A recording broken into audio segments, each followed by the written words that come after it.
Some of you might have seen Default Cube's latest video about the microphone texture, and might be wondering if all those nodes are necessary to create a net-like texture. But maybe they aren't. All you need is one node, which I'm going to show you how to do in this video. If you haven't seen his video, I've added the link in the description.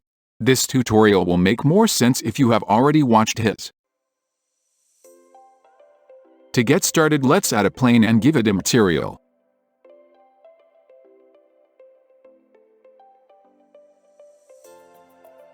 The one and only node you need to create the repeating square texture is the Voronoi texture node.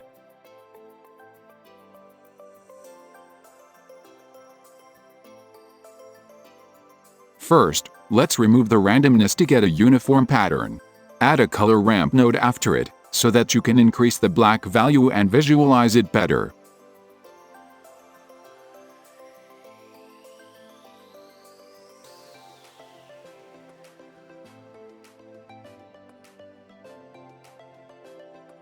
Change the distance metric to Minkowski.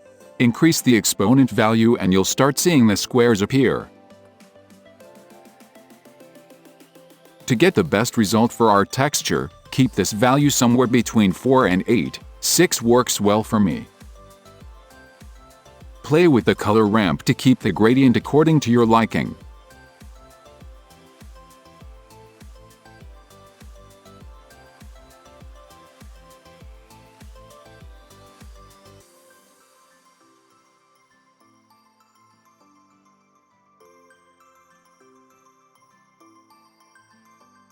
Now when you increase the scale of the pattern, you'll notice that it doesn't stay the same for all values. For some reason we'll only get the pattern at odd values. I'm keeping it at 21 for now.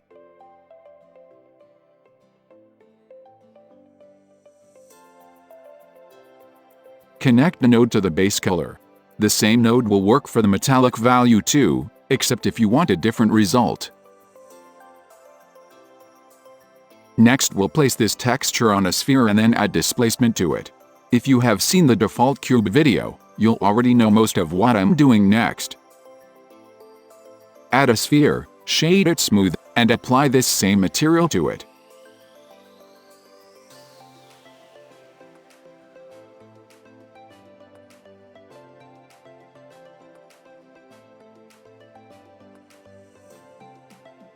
You would be wondering how the texture looks nothing like the one on the plane, and if this video is a waste of your time. To that I'll say have patience. We'll now have to UV unwrap this guy to get our results.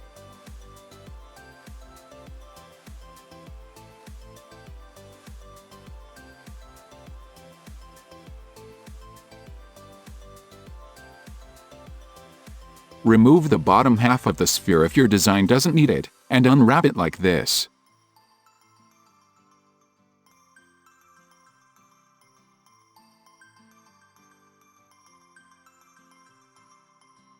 The texture might still not look correct, but all you have to do is change the value of your color ramp slightly. Modify these as you wish the thickness to be.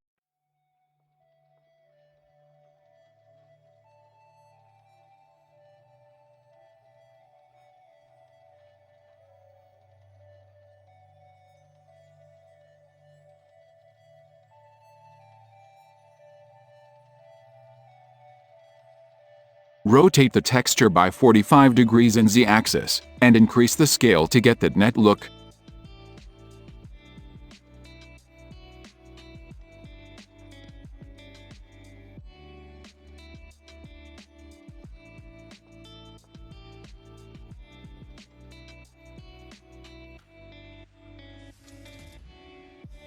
Now for the displacement. Add a displacement node, of course.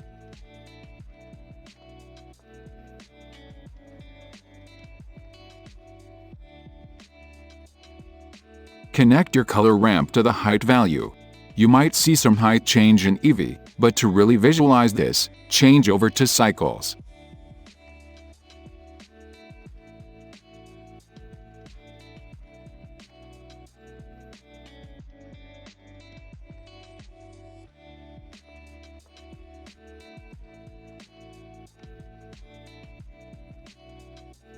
In the Material tab, make sure to change your displacement type from bump only to any of the other two.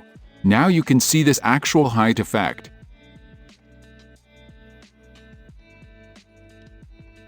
Let's reduce the height value a bit.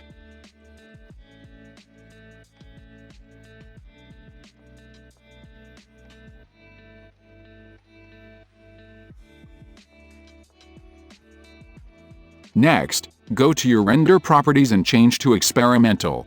This will help us in the next step, which is only available in experimental.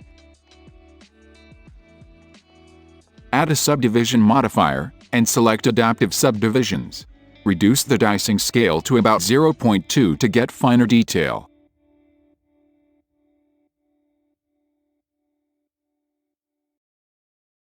Since the height values are still large, reduce the scale some more.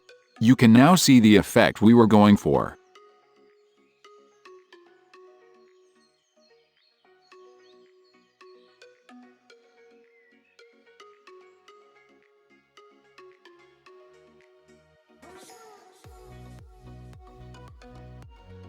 You can now play with the metallic and roughness values to get your desired look.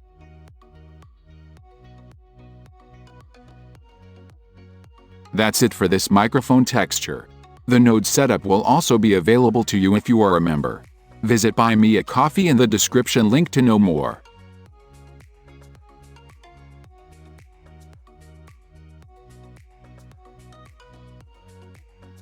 If you like my work and wish to see more, please consider buying me a coffee using the link in the description. Thanks.